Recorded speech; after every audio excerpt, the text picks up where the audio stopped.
Whenever there will ever be trouble anywhere in the world, doesn't matter in India, anywhere in the world, we will be there for you again. Because that's our teachings, and I want to make the world realize that you weren't there for those Jews in Nazi Germany, and that's why they suffered. So if you stay quiet, there will be another Nazi Germany. If you're not going to learn from history, then stop going to school, right? If you're reading those books and you're the one posting on websites and things, or you feel bad about what happened in Nazi Germany, or those Holocaust camps, okay, stay quiet. Because you know what? Maybe not here, in Africa, in South America, in other countries around the world, this is happening. So I think somewhere humanity has to wake up, and whenever there's pain, wherever there's pain, there's suffering, I think we have to come together and face it and talk about it.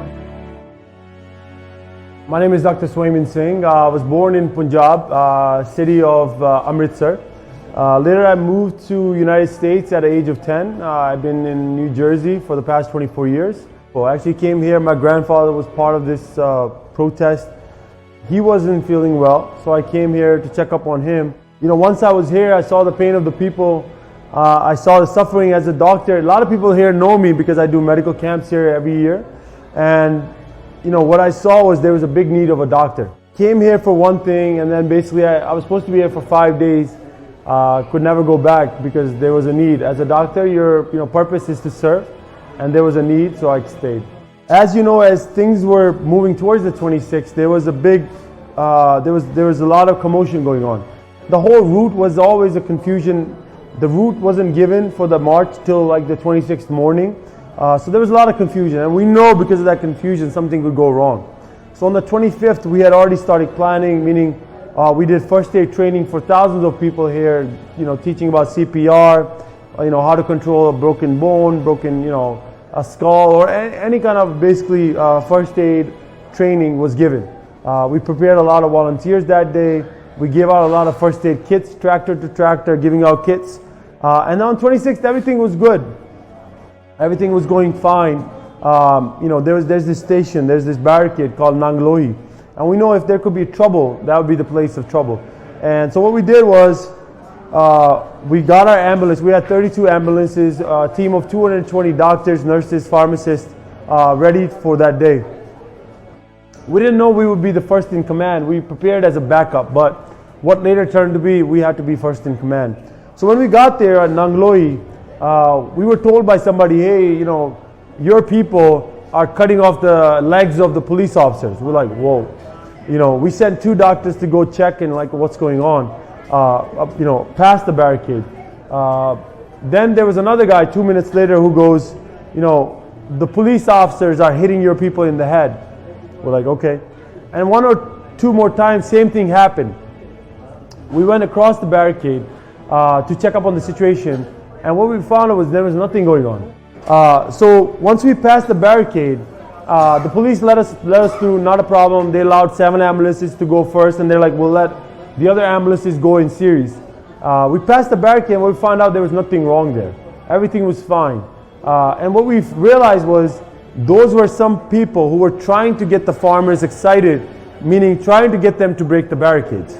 And then we went to the other side, and we had 2 of our volunteers standing on the barricade, and what they told us was that people, the police and the farmers were, the youth were talking. There was, they were talking to each other, smiling, laughing, making jokes, and all of a sudden a police officer got a phone call, and right after when he got off the phone, he started slapping the farmers, the youth. There was lathi charge, meaning there were sticks that were, blown at the farmers. There was tear gas that was, shot at one of the tractor drivers right on the face. That guy lost control of his tractor and rolled right over the barricade. That led to more lathi charge, injuries to the police officer, injuries to the CRPF, injuries to the farmers. And basically there we had to set up a field hospital. For about 2 hours we treated police officers, CRPF, farmers, like big number. Suturing, putting in IV lines, stabilizing patients, even sending some to the hospital. We sent close to 15 CRPF police officers to the hospital in our ambulances, and over 50 farmers to the hospital. For all that time, there was not one government doctor there, not one government ambulance that was on the scene. So we basically became first in command. Actually, the whole day there was not even one doctor from the government side.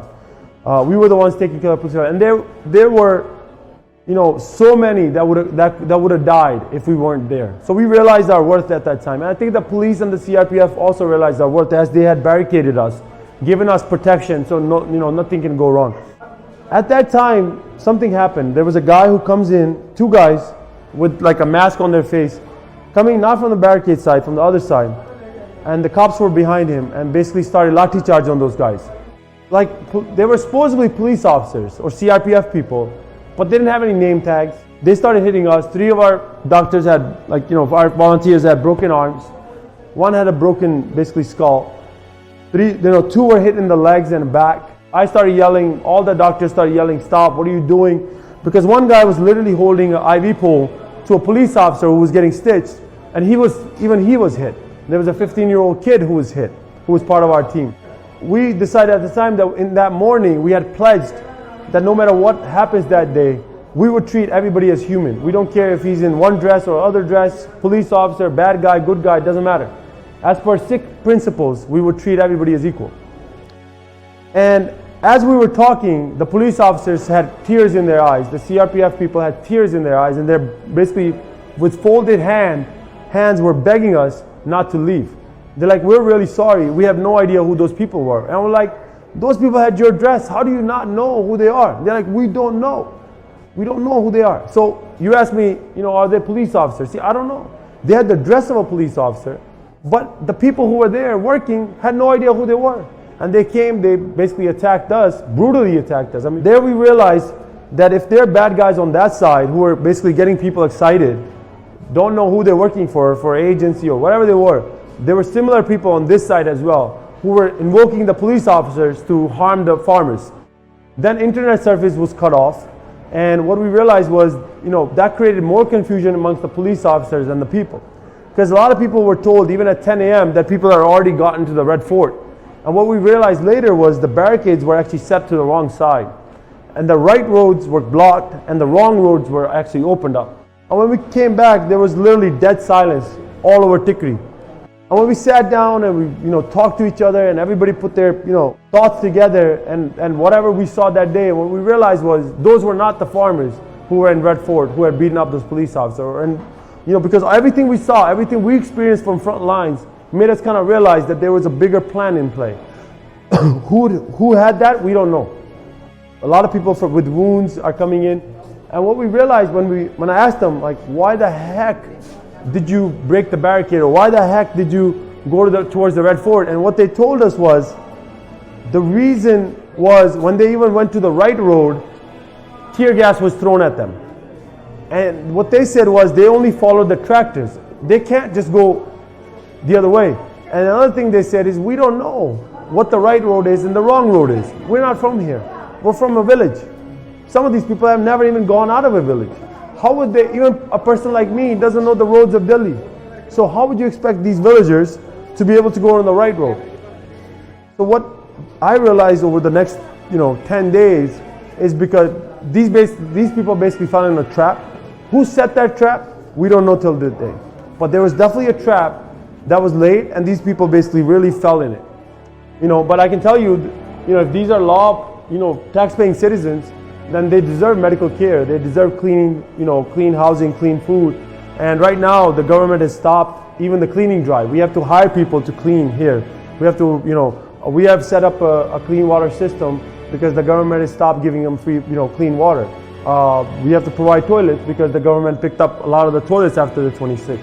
I don't expect the government to help me. I expect myself to help me. God has given me strength, so I'm helping myself. But as the government, as these are tax-paying citizens, I think our government does have obligation to its people.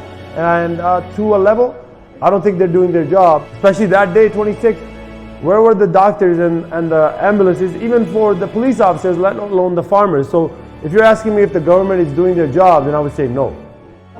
Humanity comes first. I mean, honestly, humanity comes before religion. Before anything else in the world. If there's fire somewhere else and you're quiet, that fire will reach your home one day, and then those people will be quiet. So you don't want that. I just beg the world, come together. Wherever there's issues, wherever humanity is challenged, when people are sleeping on the road in cold weather and dying, and you're not talking, there's something wrong. There's definitely something wrong with the education system. You might be a doctor, engineer, but you failed as a person.